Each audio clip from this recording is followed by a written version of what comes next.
Okay. There's an interesting article that appears once a year in Fortune magazine called Why CEOs Fail. Now we have a little bit of a different slant today, because today I would like to introduce a CEO with a different slant, why a CEO succeeds. We have a wonderful story to tell. I've had the privilege of working with Ron Fromm since he arrived in St. Louis in 1998. Along with a great team of people, and some of the people are sitting right in this room, they have transformed the Brown Shoe Company from being in a survival mode to being in a growth mode. And that's the journey that Ron is going to take us through today, is how they got to this particular stage. Part of this change involved focusing on leadership effectiveness. That was a significant element in the whole process. What a wonderful journey it's been. It's been a real study in both change and performance. Ron and his team has incorporated processes that have cultivated and unleashed leadership throughout the company. Let me list the success factors that I think differentiated Ron Fromm and his team. And there were 8 factors that I felt, this is from my view, and later on we're going to introduce you to another group of success factors that Ron and his team developed. But from my view, I don't think this process could have ever succeeded unless the group and Ron had great integrity, great maturity and energy. In addition, it required an unbelievable amount of business acumen. It also required a lot of people acumen, a lot of knowledge of what makes people tick and how people grow. It required a lot of organizational acumen. And it required acumen to separate 2 sheets of paper here. Required acumen of curiosity, intellectual capability, and a broad conceptual mindset.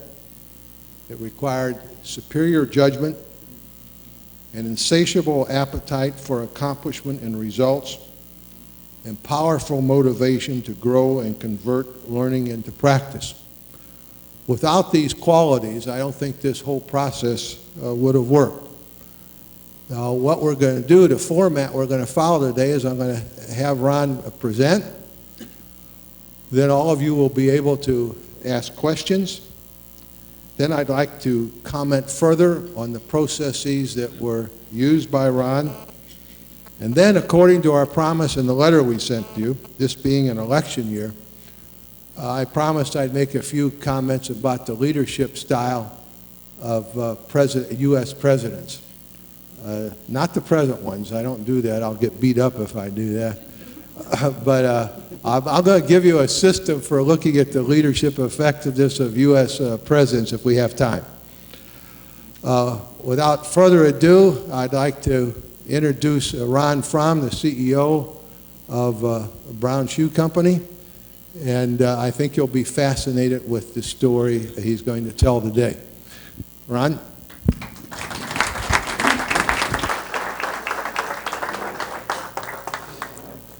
Good morning, everyone. Everybody hear me well, too?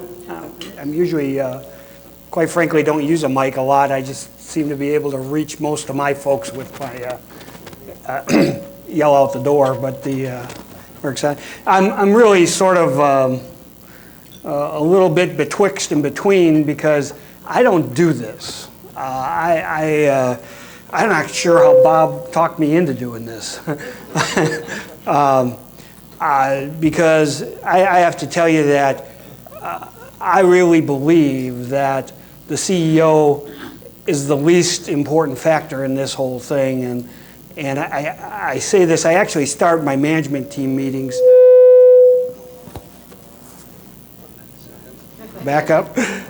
Start my management team meetings by starting off by telling folks that I have one simple principle, and that is that it's not about me, it's about us.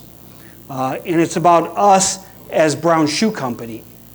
And I think that that's really the heart of our transformation process here, is working very hard to get a collection of individuals who felt very passionately that Brown Shoe Company had an opportunity to be a very unique player in a very old, mature industry.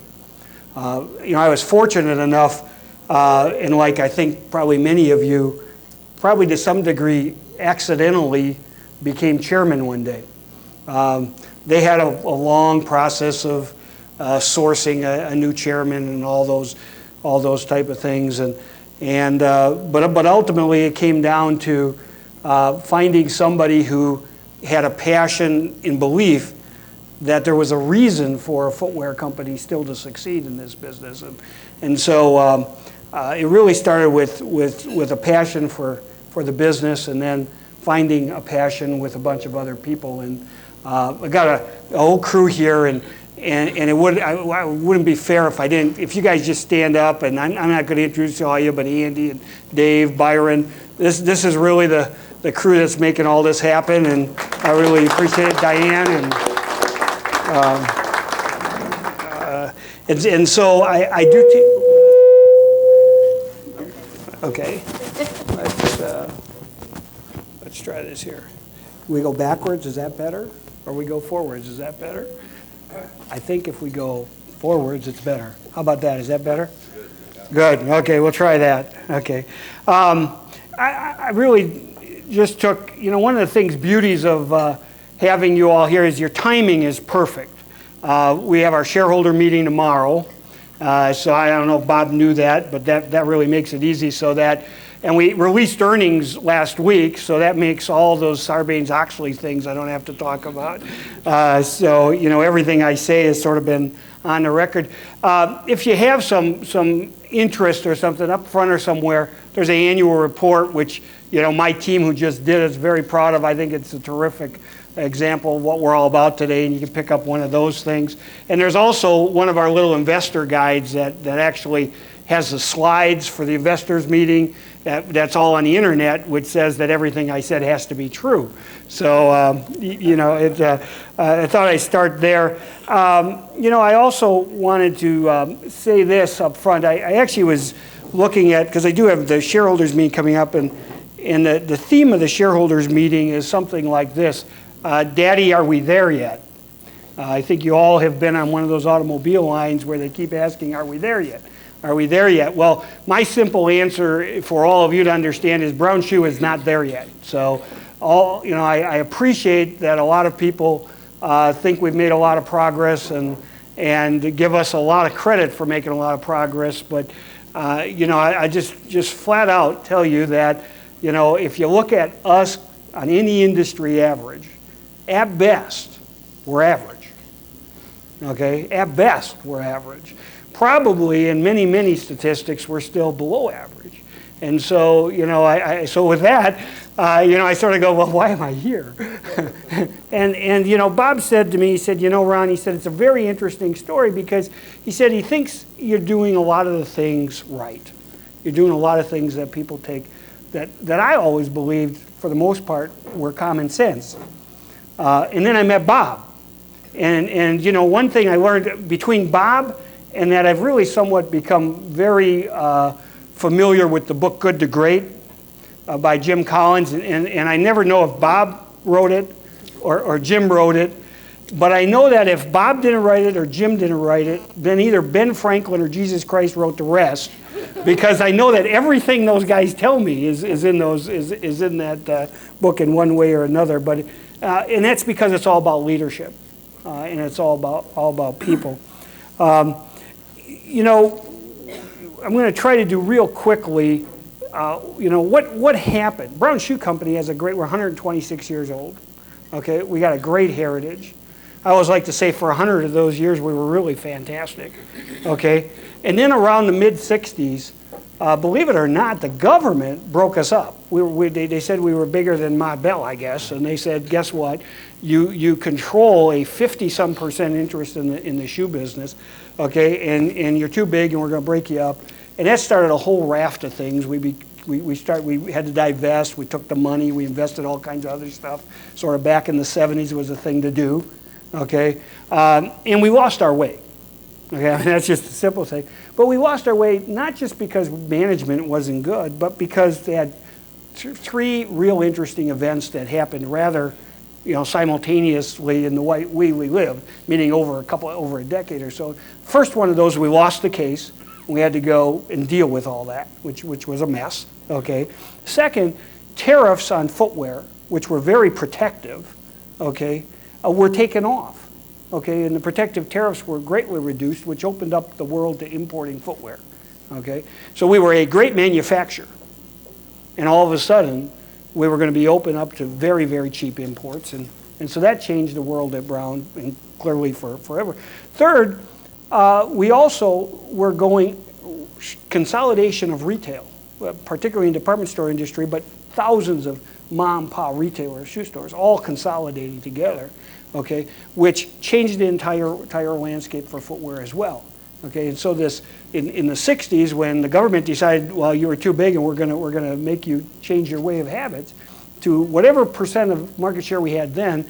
Okay, today, we're really driving strong and hard here, looking for about 4% market share. By the way, that isn't bad in the industry that the biggest guys have 10 or 12. Okay, so, and I think Payless is somewhere around 6 or 7 on the retail side, and Nike's maybe double that on when you look at the wholesale side. So a very fragmented industry today, which makes it certainly competitive and tough. And then you also have this surge of athletic product. Back in the 60s, we all wore dress shoes, and we didn't wear athletic product. And I always like to say, I think Brown could have been a big athletic player, but we were so busy fighting the government, we didn't know any of that stuff. So we didn't participate and made a difference. Ultimately, we became very non-competitive.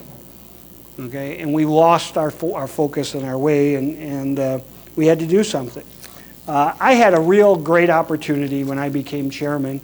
There was a lot of work done before. I'd been part of Brown for, I think, 10, 12 years at that point. Okay, and I had been on a lot of different committees that had been focusing on this problem. And one of the things we had done in 1995, a few years before I became chairman, is we decided we were going to be a footwear company. And that was, it sounds easy, but that meant that you had to get rid of businesses people liked.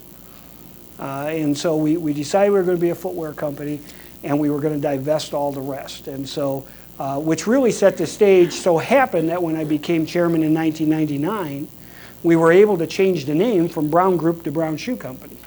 Okay, and so to be a visible symbol of that change of character.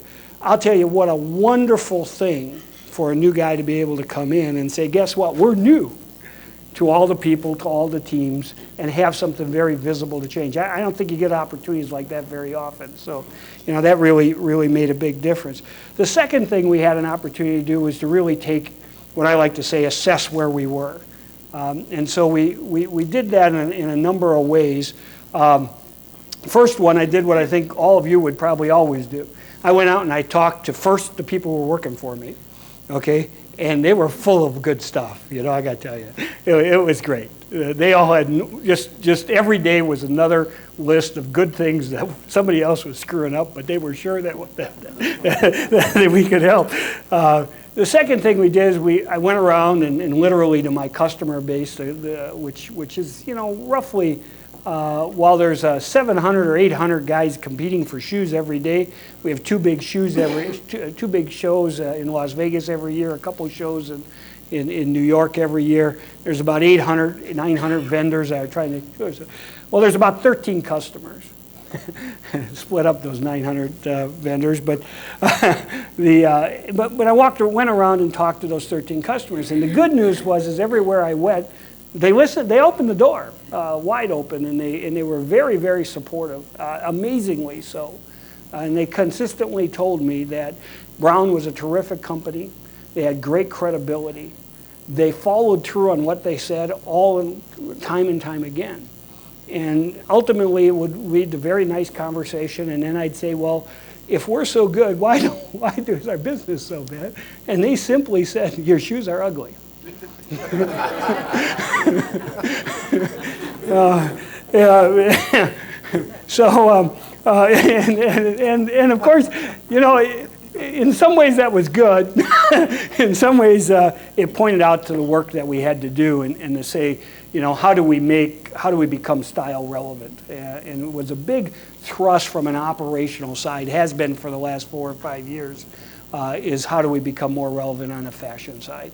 But within that, you know, it goes back to this whole concept. I like to say there's 2 parallel paths to the transformation of brown shoe. One is a transformation from a manufacturer, okay, to a branded footwear company, marketer, okay?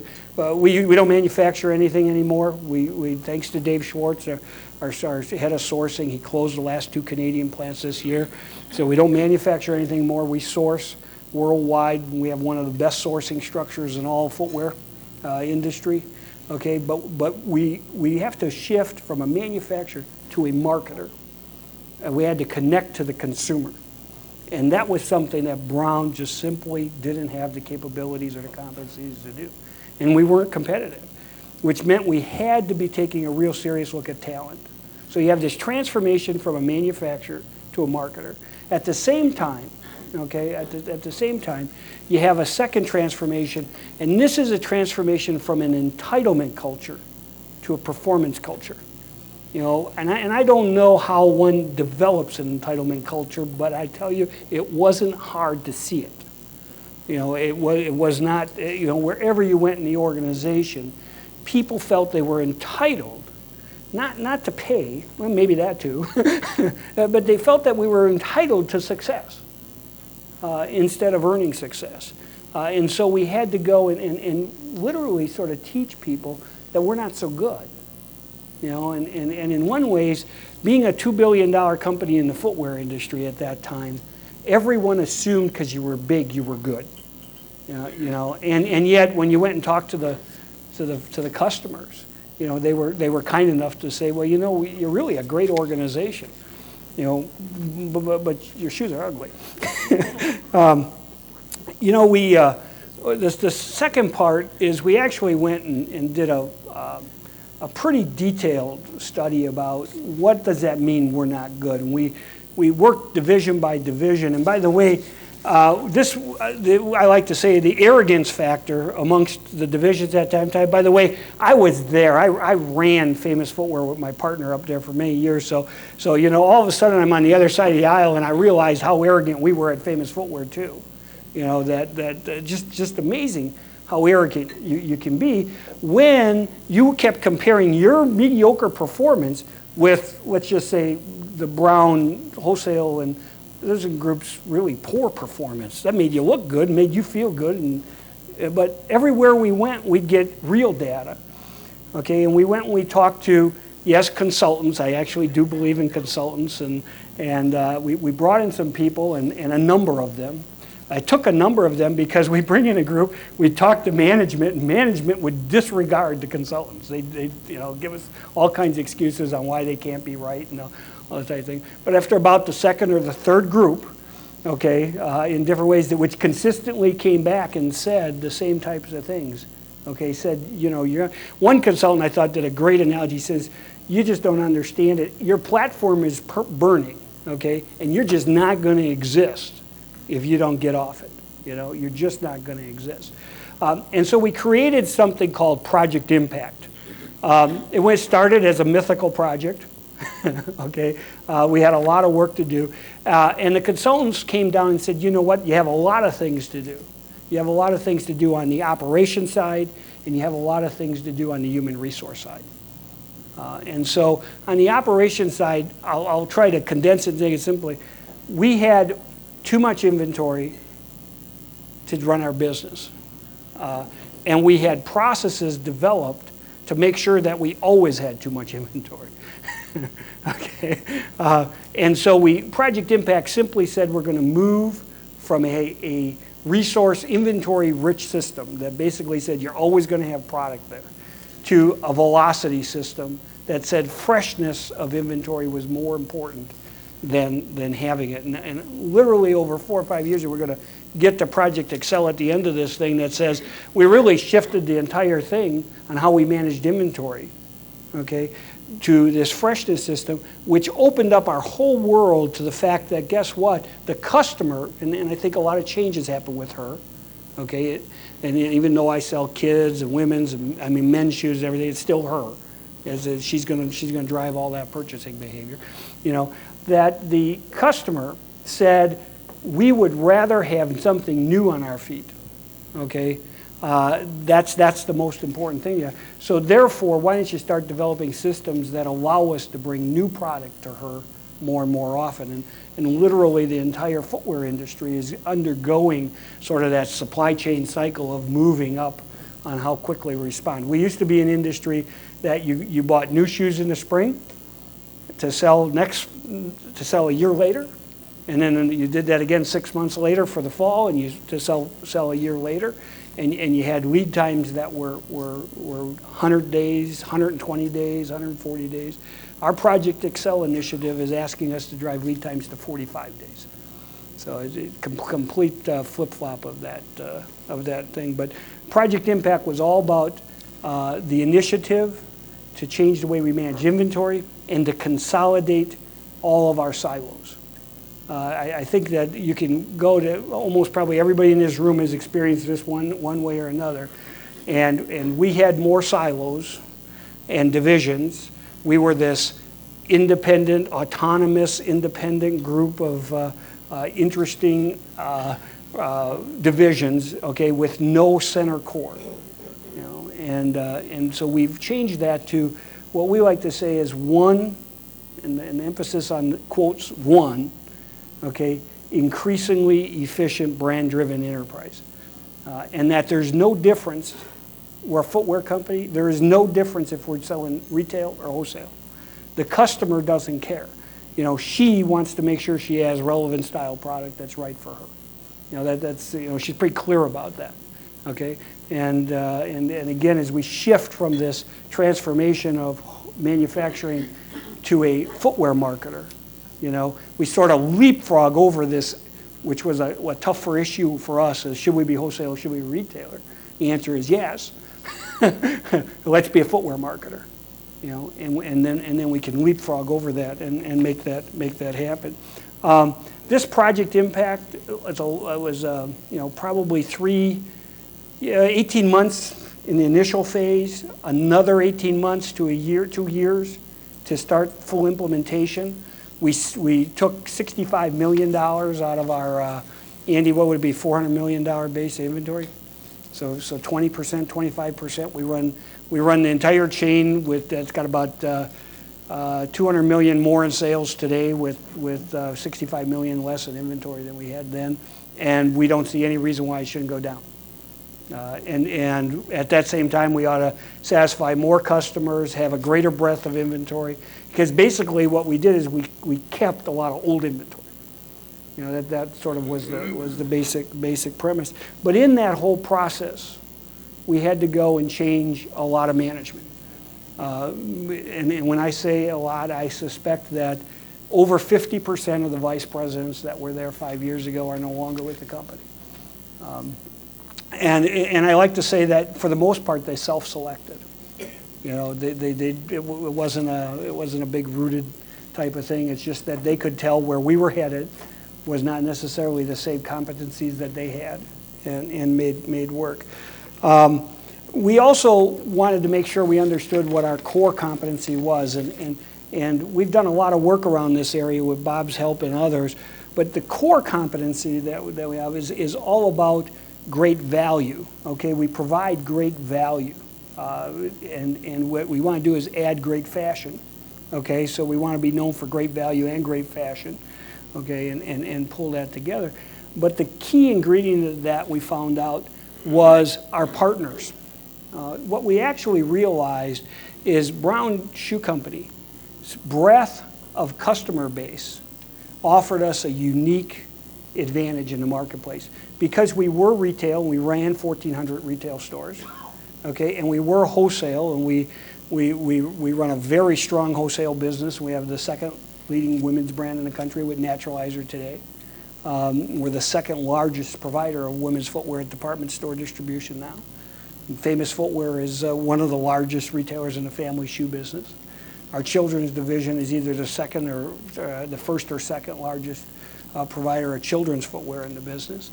And so with that breadth of understanding, if we could take the knowledge that we had at our fingertips, okay, and share that first amongst ourselves, which was a real bitch, by the way,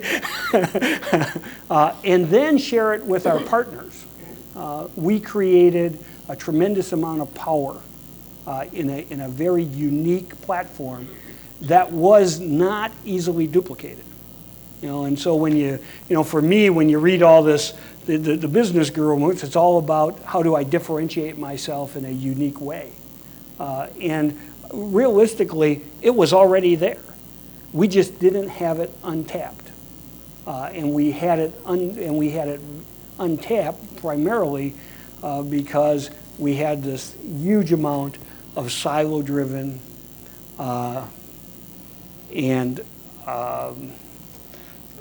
entitlement-driven practices and policies.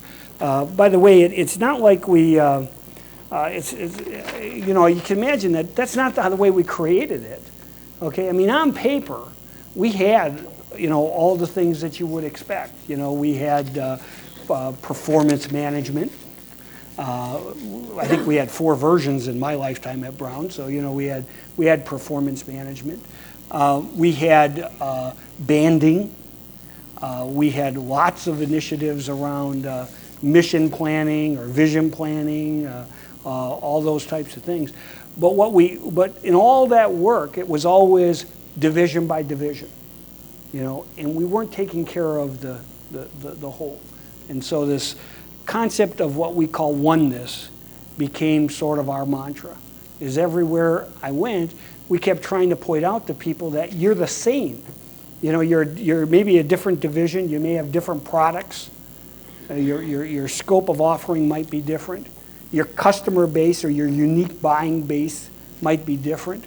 But ultimately, the one thing that makes you the same is you sell shoes in America. And pretty much, we sell shoes in America. And so how do we bring that together? One of the things we did is we started with first a simple, quick assessment. I literally took the 40 people who most were senior in the company, and I got them into a room and I asked them 2 questions. And I told them there's only going to be 2. And the thing I said, I want you to write down for me the 3 people who you most often go to get things done in the organization. And they did that. And then I asked them to write down the 3 people who they didn't know why they still were in the organization. Okay? And I told them that was for me. And that the only thing I was going to do is I was going to share back with them anybody who had written down direct reports of theirs, so that they could know that Tommy was a great asset, and they didn't understand why Jim was still there, and so they did that.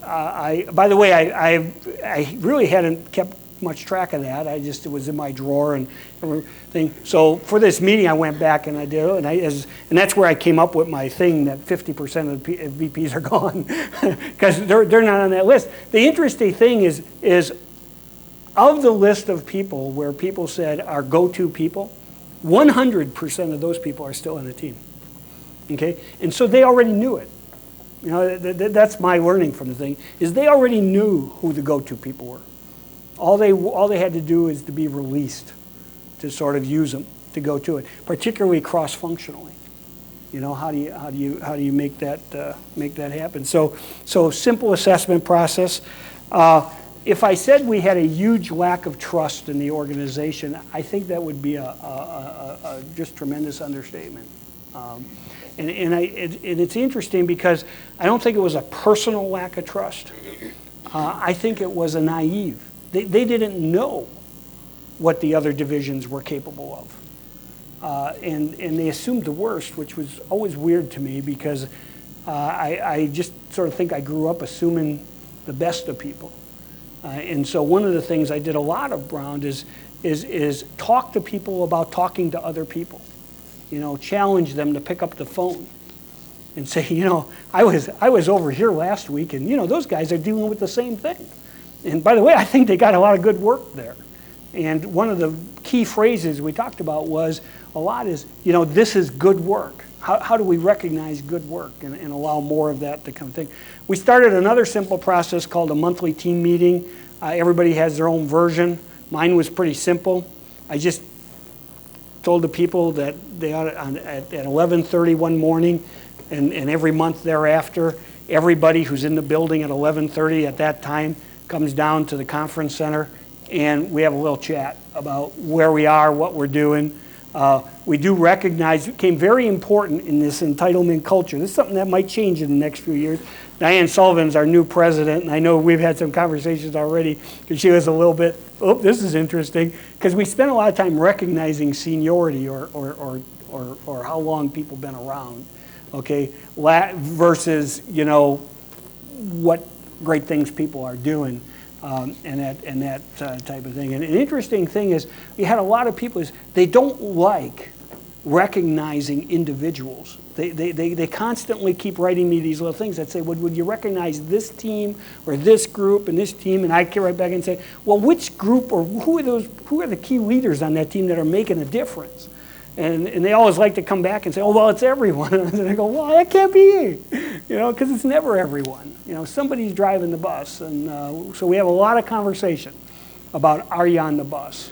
And for us, meaning on the bus is that, are you a convicted and committed, passionate person about Brown Shoe Company?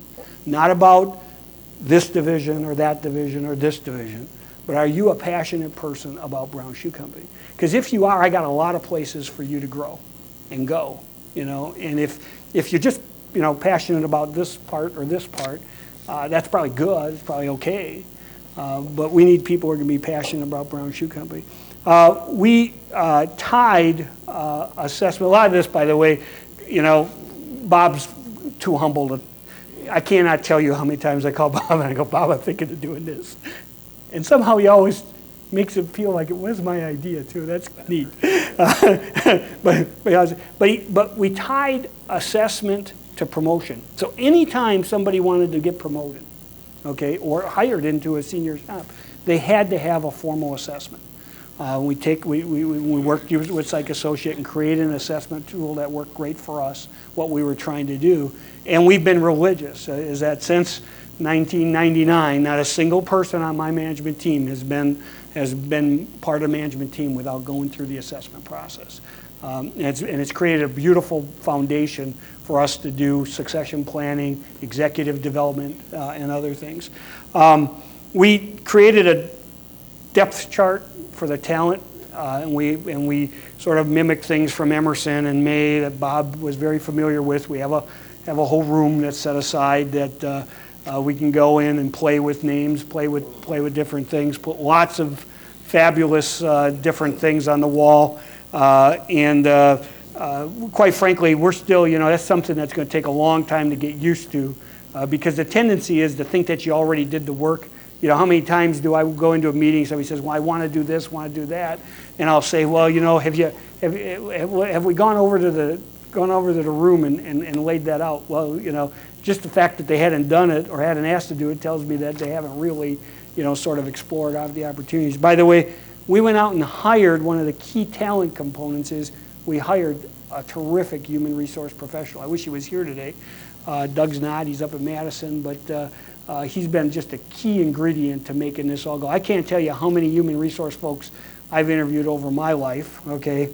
And I've never been, you know, I can tell you I have had a lot of really great guys who were vice presidents or senior vice presidents sit across from me and ask me, Ron, well, what else do you need? What else can I do for you? This and it's always been, I've always been sort of in that same strange position. I'll sit there and I go, well, you know, here's the problem. If I have to ask you and you can't tell me what else we need to do, I need somebody better than that because I don't know what to do.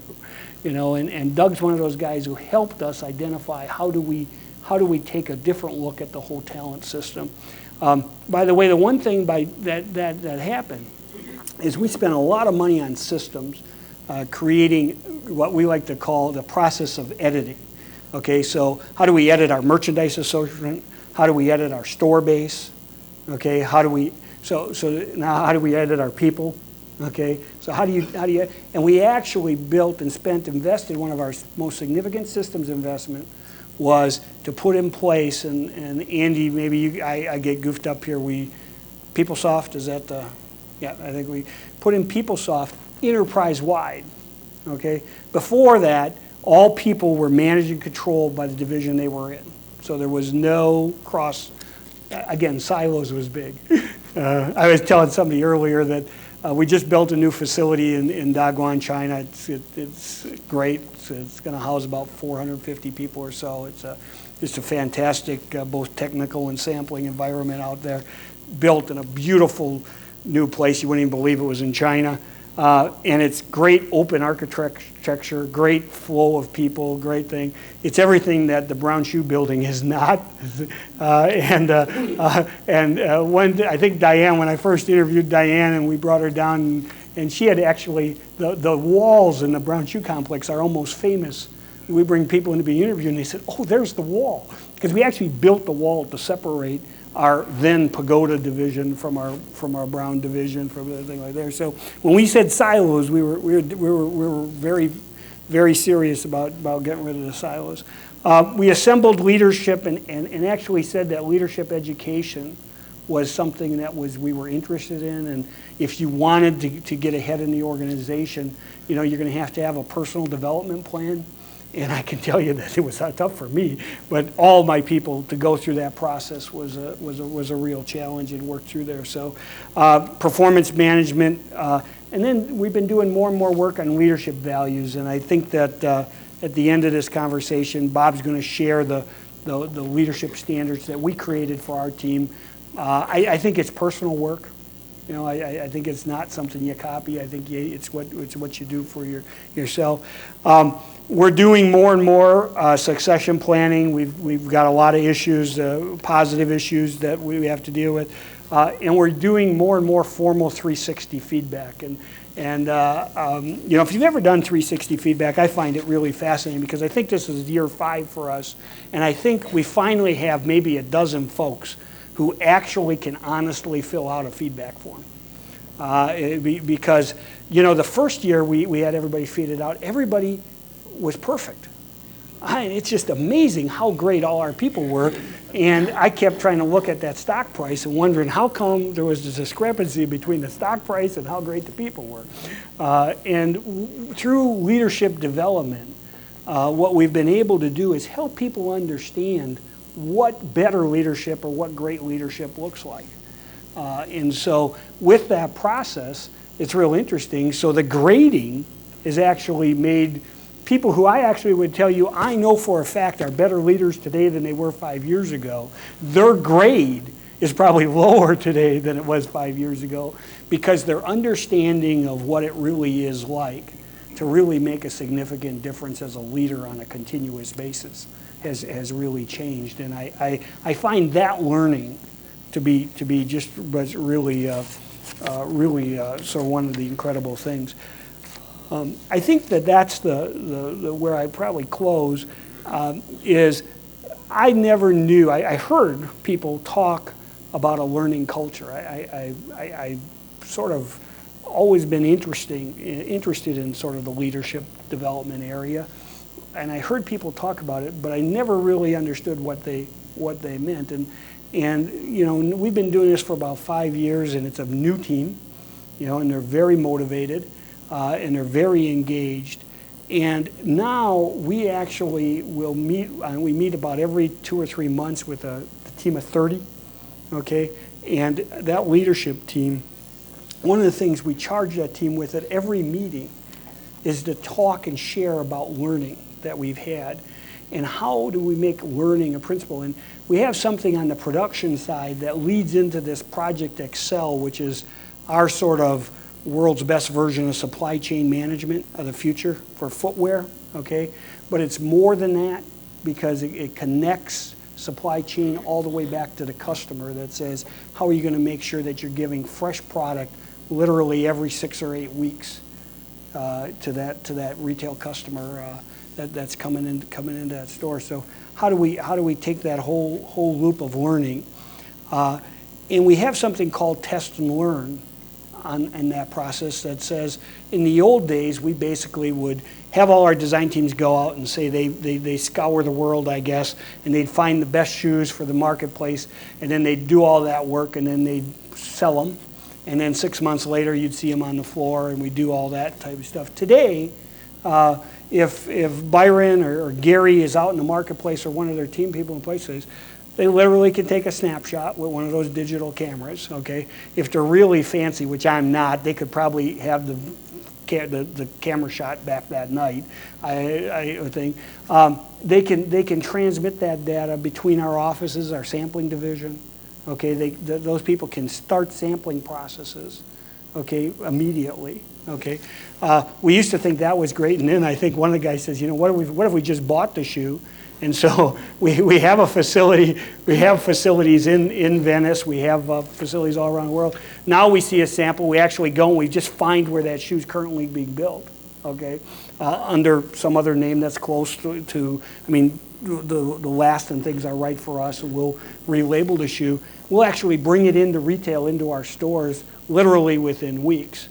And then we can get real retail feedback on that system, okay?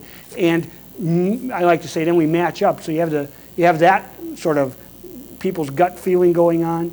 They already start the sampling process. When the two sort of meet, how many weeks can we take off of that lead time, and can you get back in the style and work through there? And behind this whole Project Excel is how do you then take the technology and apply that model, okay, in a very integrated way. And we got a lot of that going on. It's a long project. Project Excel is just sort of off the shelf right now, and it's something that's going to take the next 3 or 4 years. But I'll just give you one little flavor for how much you can learn, how quickly when you do good work. We have a group of people who we source all those wonderful styles of shoes, and one of the things they have to do is they pick a shoe and they say, I want it in this color. And so one of the things in Project Excel is we went and we had some people sit down and actually count and chart all the colors, all the samples, all the different things. And we found out, and Diane or Dave, 997 colors per season, or 1,400 colors per season. How many shades of black? 27 identical shades of black. But in just one process, we not only can save costs, but quite frankly, be able to deliver to the sampling organization, to design team, okay, a palette of colors, and then choose the best color, and then use that same best color throughout the system and work there. Now, I don't know how well it's going to work when black is in, but right now color is in. And that's why, if you guys didn't notice, no white shirt. Okay, first thing is no white shirt. But color is in. As a matter of fact, this season we actually will sell more orange, pink, and plum, and lime green. Don't ask me what lime green is for, but it's there. But this whole concept of color. But what that really is an essence of is what's happening in the industry. Is if you can bring more freshness to color, I think you're going to see color in play for a long time. Because what kept color out of the industry is the long lead times. Because basically the color season passed you before you had time to make the shoes.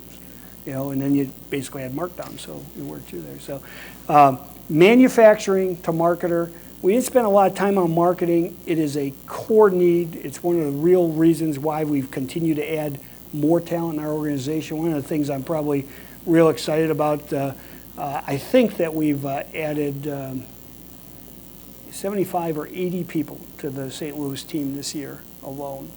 And a lot of those people are involved in the marketing, the design processes, and you know, it used to be that we spent all our money. We always adding people in IS, you know, here and here, and so now it's human resources and styling, and I just think that says a little bit about where we are. But then I do wake up every morning, and while, you know, if you saw the stock price this morning, I figured it was because all you guys came yesterday. Our stock price hit a new high for about the last 18 years, I think, which is really wonderful. But at the same time, you know, we constantly recognize the fact that we are just average, and we have a long, long way to go. So thank you very much.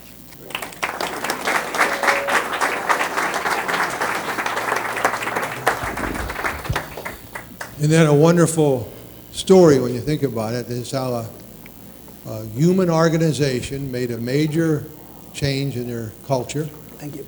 This change required the passion and the intellect and the drive and the character of a great senior management team, plus their middle managers that helped implement this. I'd like to just show you briefly some of the systems that were used and then open it up for questions. But I've kind of put it together yesterday. Let's take the next one.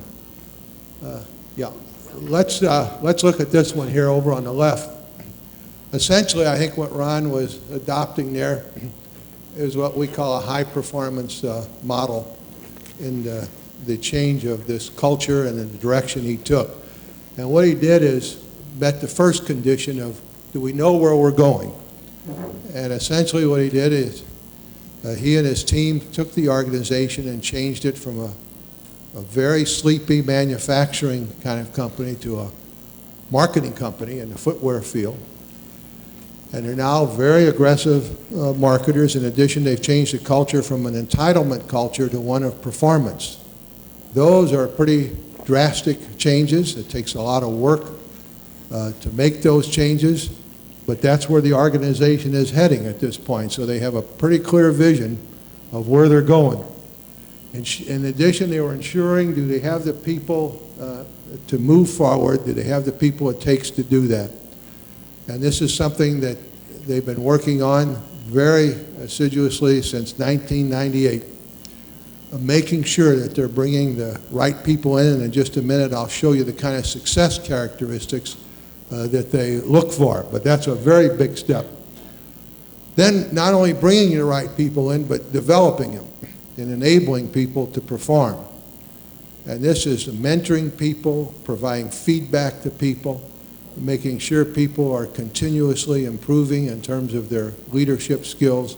So this is providing all the coaching and training and development that people require to develop. And then helping people stay on track. This gets into your performance management systems. Is that working? Is that providing the kind of feedback that people need to grow and to achieve their objectives? The 360 feedback is tied into that whole area. And then the last, and probably one of the most important, do all these things when they come together help build trust within the organization. And then you shift over now and you look at the kind of culture that they've been trying to develop. And that would be captured by these elements of openness. There's been a very strong effort to increase the quality of candor and openness and people putting the real issues, even touchy issues, on the table and discussing and problem solving them through. It's then how do you build in a sense of collaboration? That's what Ron talked about in terms of oneness. Getting rid of, minimizing the silos that oftentimes exist in an organization and getting people to see the tremendous value that come from collaboration and interdependency.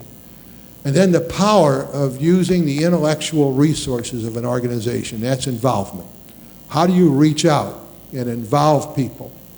And using involvement as a methodology for gaining understanding and for gaining commitment. And then how do you use feedback as a tool for continuously developing teams, for continuously developing people in the whole organization? And then how do you bring people together through common shared goals? And this represents, I think, the kind of culture that Ryan and his team have been trying to develop at Brown. Now let's look at some of the success characteristics that they identified. And there are 8 success characteristics that were identified through very intensive interviews with key people at Brown at many different levels. This was all put together over a number of months. And these are the most important characteristics that evolved in everyone in the organization when they go through an assessment or they're evaluated on these particular factors. And they are, it drives oneness, strives for the remarkable, develops effective strategies and reaches sound decisions, applies discipline to thought and action, innovates, partners, embraces collaborative learning, and communicates effectively. Every person that goes through an assessment or 360, they're rated on these qualities, and these are all behaviorally defined. Let me just show you an example of one of them, of how they're defined. And they're defined in levels. Like if you take a level 2 here and level 7. Level 7 would be that this particular success characteristic is defined behaviorally for senior leaders. Level 2 would be for first-line leaders. So what they have is these characteristics beautifully defined in terms of behaviors, which makes it possible then to effectively rate these and track them in individuals. And every one of those 8 characteristics are measured in this way and defined in this way. So what you see there are the systems that have begun to form to drive this whole cultural change. You say, you know, how do you change from a manufacturing orientation to a marketing orientation? And how do you change from an entitlement organization to a performance organization? Well, you do it through the construction of systems like this that are very cohesive, that are well defined, that help you select the people to drive that kind of change. Now, let me open this up for some questions to both to Ron primarily. You can ask me the question. Let's open it up.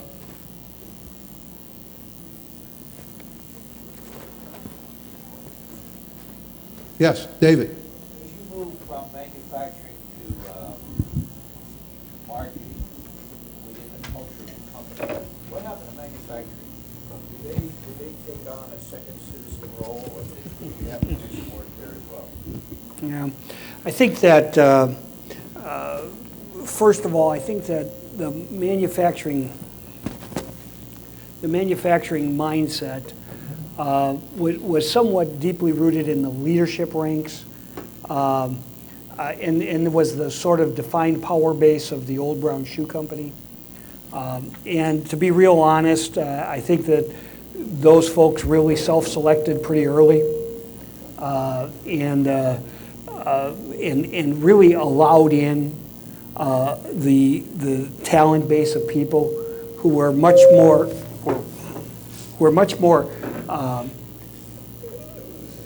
product-centric, customer-centric is like where we'd like to think we'd get them to go to. But they took the manufacturing concept and they really took what I like to say, what we call product development, but in essence, the ability to get the right shoe styled, okay, really become somewhat of the center of the Brown universe, okay, is about having shoes that the customer wants, okay? And therefore, it just takes away the whole process of where they were made or who made them or where that goes. And what I think as we move forward, we have a lot of folks who sort of grew up in the old manufacturing system, and then a lot of folks who grew up in the product development area of that, who continue to be terrific leaders in the organization. As we bring more consumer-oriented people into the organization, we're having wonderful dynamic tension. As you bring together people who have a little bit stronger consumer marketing focused versus I'd like to say that perhaps the manufacturing folks, were a little bit more driven by productivity of what was it? Andy, help me with the manufacturing guys only cared about what their percent efficiency, plant utilization was. you know, was so strong, because we made a lot of money doing that. You know, I mean, it was, but that whole model, the element is that we didn't create this. This was, you know, this was just part of the process of being a 125-year-old company and what's happened to the industry in the world over that period of time. So we weren't unique, and quite frankly, maybe we're one of the few survivors. And so, you know, maybe that strong character from the manufacturing side was there. But, you know, we sort of left the manufacturers behind, and we really had the teams devoted to retail or wholesale, okay? And as I said, what we're really trying to do is to get them to leapfrog to being marketing driven, and we really don't have a lot of manufacturing conversations today, and that's because the manufacturing's not done here. Yeah, Can you share with us some of the lessons learned relative to the deconstruction of the silos? Because with a company as old as Brown, as well as some others that the United is probably running today, it's a difficult thing to bring down silos in a constructive manner. What are the lessons learned? What worked? What didn't work? Yeah. You know, first of all, I would say it's a job not done. So, you know, I mean, I think that, you know, I quite frankly think it'll take generations, because you still have people who just were so grown up in being very driven by what was their role right in front of them. And ultimately, I think that we work so hard at getting past what we like to say survival mode, okay? We spent a lot of time in my early years of sitting down and saying, I mean, we used to have a lot of conversations about, you know, where are we with the banks today? and we don't do that anymore, thank God.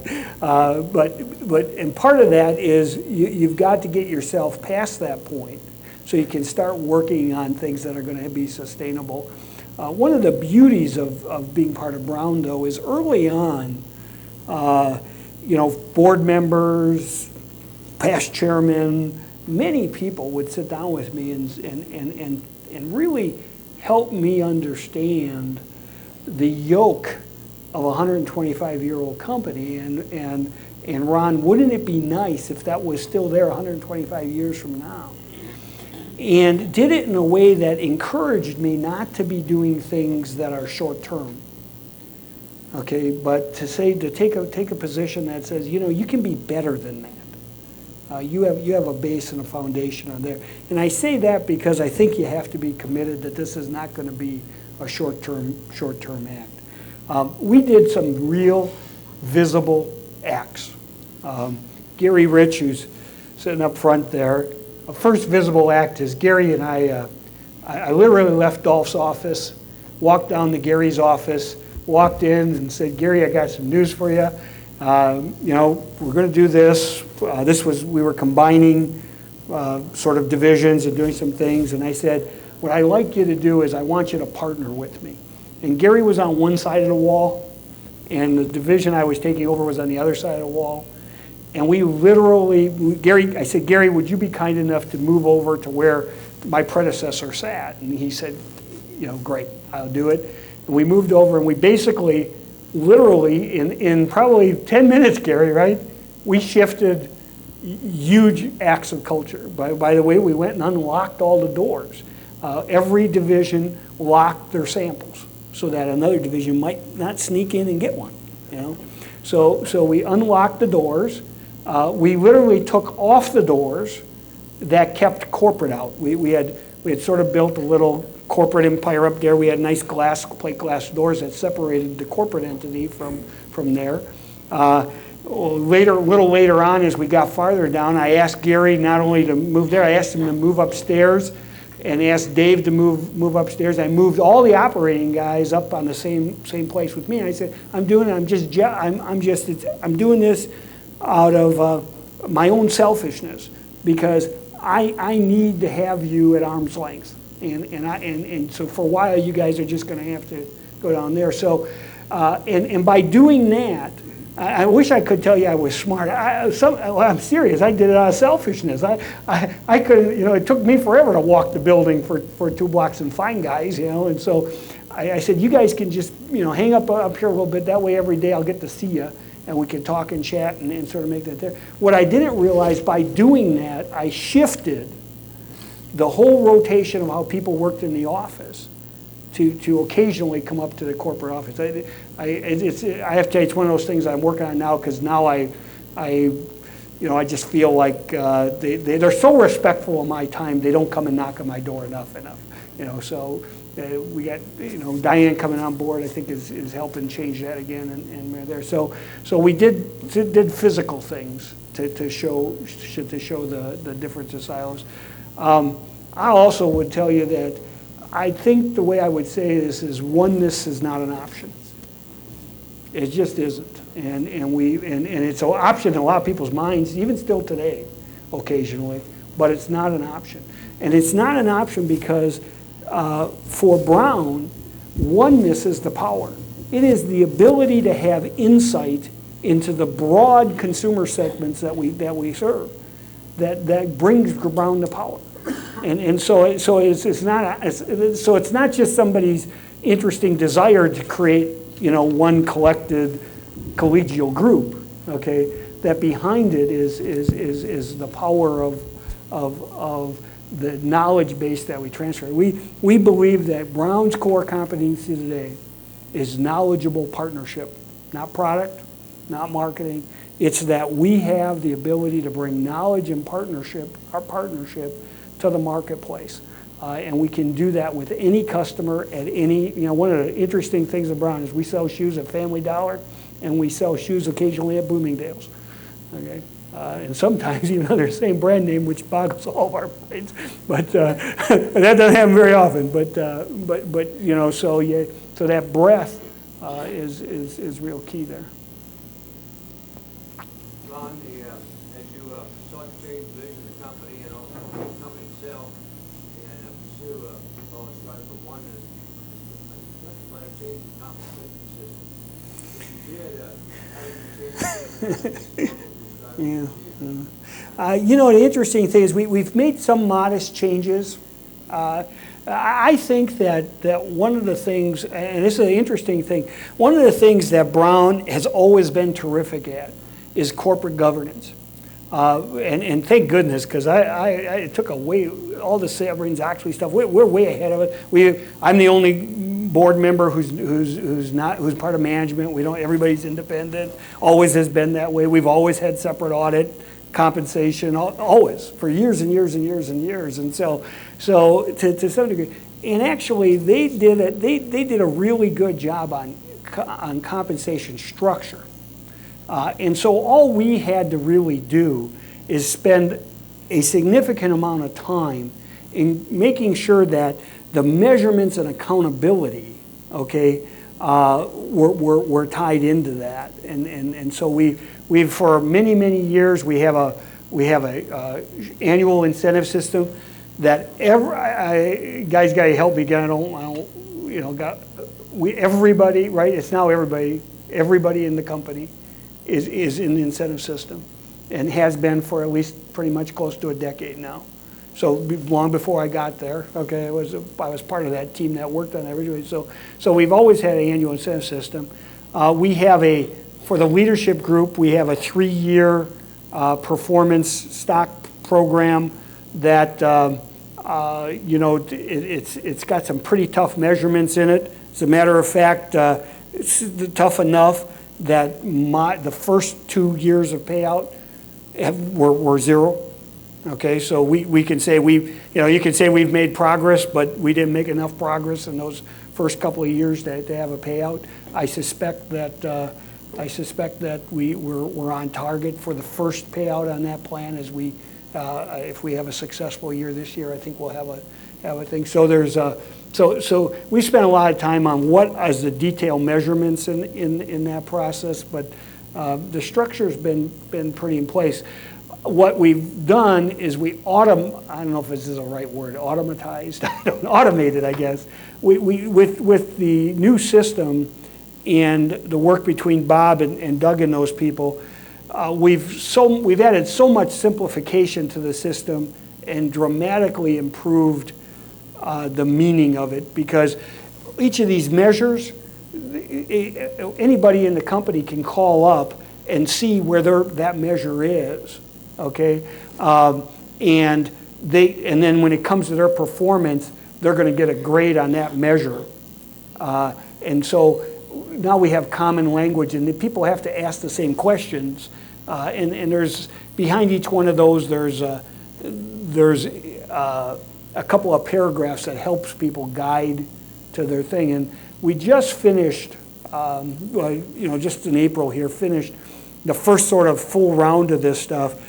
And one of the measurements, one of the benchmarks that our team put in place was, did 15% of the people grade at the highest level, did 15% grade below standard, and what was the mix in the middle?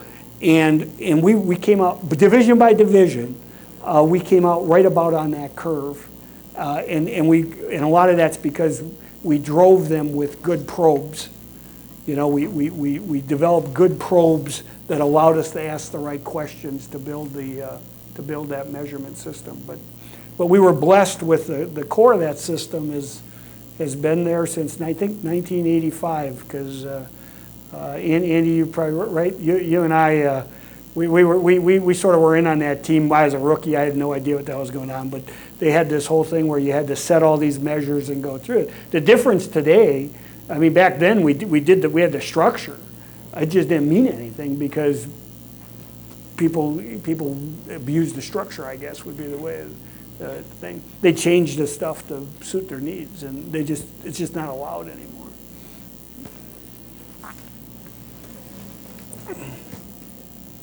Let me just comment too on the silo question. I have a little addition to put to that, because I've worked with many organizations. Siloing is almost an evolutionary phenomenon.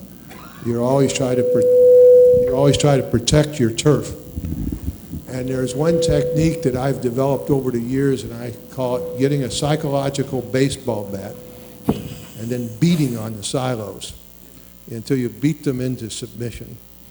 And then once you beat them into submission, you have to start over again and keep doing it. Now, what do we mean by a psychological baseball bat? People must understand the value they gain from collaboration, the benefits that come from it. They must begin to see how collaboration can impact their bottom line. You need a high degree of openness to reduce the silos, because when the silos start rebuilding again, you have to confront the fact that it's rebuilding. So you have to build in candor and constructive contention into the culture. And that's what I mean by psychological baseball bat. You have to almost build that into your culture to keep those things from keep popping up again. So in addition, we talked about feedback as being an important issue there. And I'd like to say that it's very important that a senior management team walk the talk when they begin articulating this new direction, and when they also talk about the importance of feedback and so forth. And Ron gets feedback just like everybody else. He gets a performance review, just as other people do in the organization. So he walks the talk of using feedback as a tool for growth and development. Any other questions?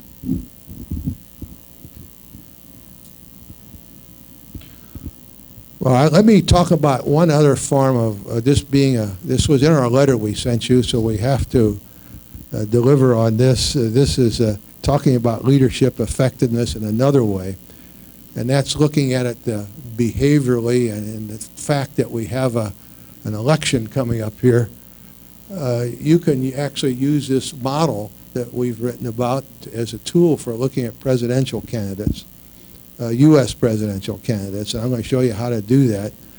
If you just take the dimensions of dominance and submission and hostility and warmth, and you talk about, well, is a presidential candidate a Q1, or is he Q2 or Q3 or Q4? And that can be very meaningful, I think. If you look at the some of our past presidents. For example, we had a very chaotic Q1 when Lyndon Johnson was in. We probably had a pretty good example of Q4 in Kennedy's last year. His first year, he was very Q1. His second year, he was very Q4. But let me shift this over and show you how you can look at different presidents. I'm going to take you up through, I think, Kennedy here. But you can look at FDR, for example, and he was essentially had a lot of Q4 in him and Q1. But at times he would get also he had a secondary strategy at Q3. Kennedy, on the other hand, and I'm judging him primarily on his last year, had a lot of Q4. His first year was a learning year. He was a Q1. He was a great user of continuous improvement.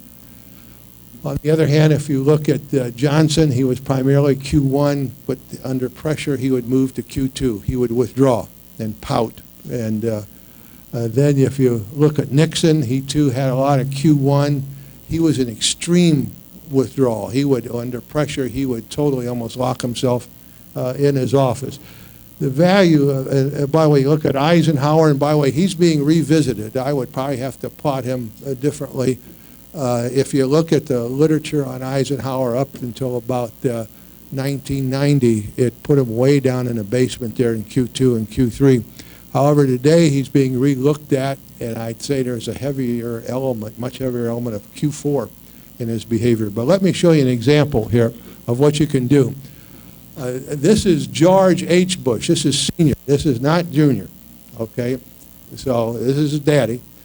And all I would do is watch behavior and put that behavior on the model and see where it falls. So notice under Q1, I say under pressure, he can resort to dirty tricks. He gets very aggressive when he's really pressured.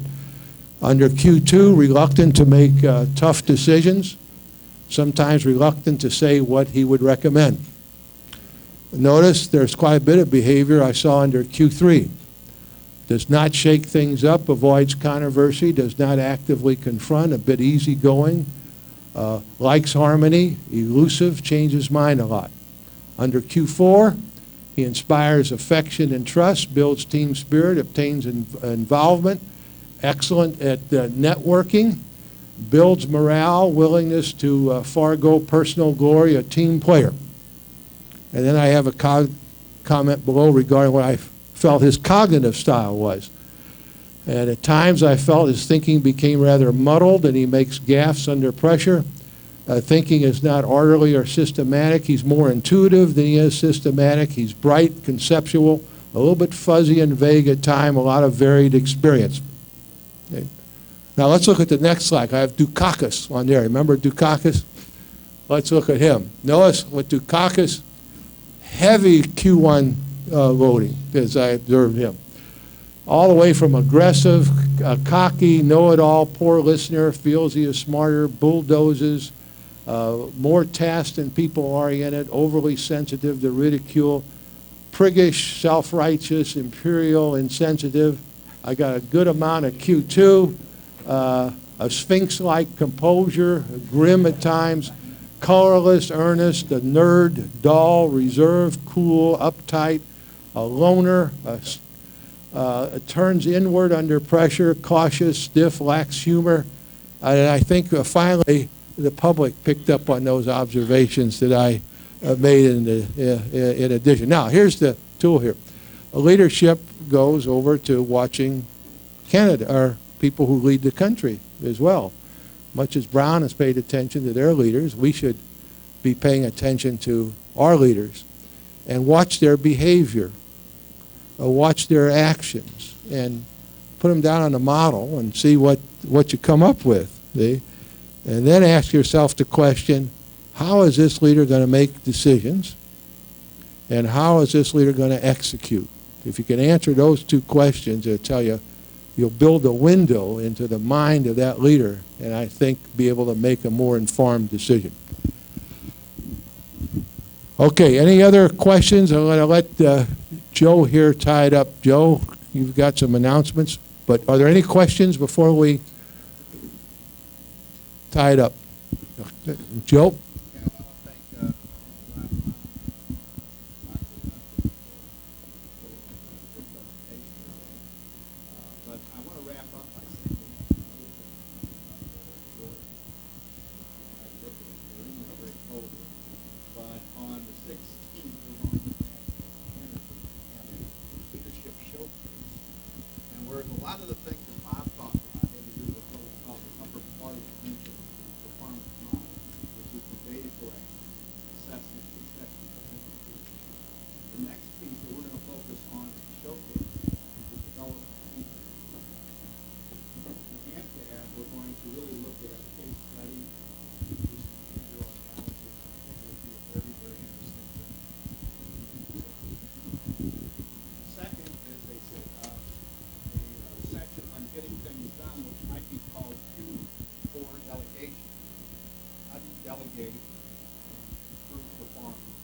website, you might look at where you yourself or someone else that you know needs to get into the behavioral component of improving their communication.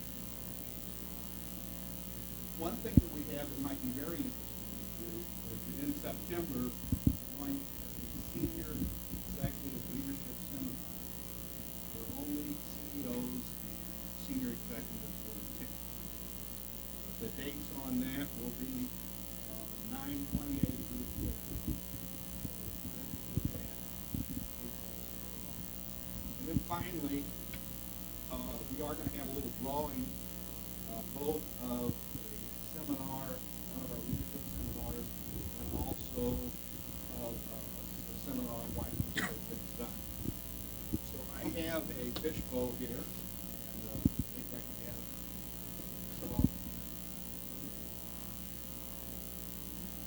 to say that this is for the leadership seminar, and this gentleman that I saw leave a little earlier, Dick Jones. One more time.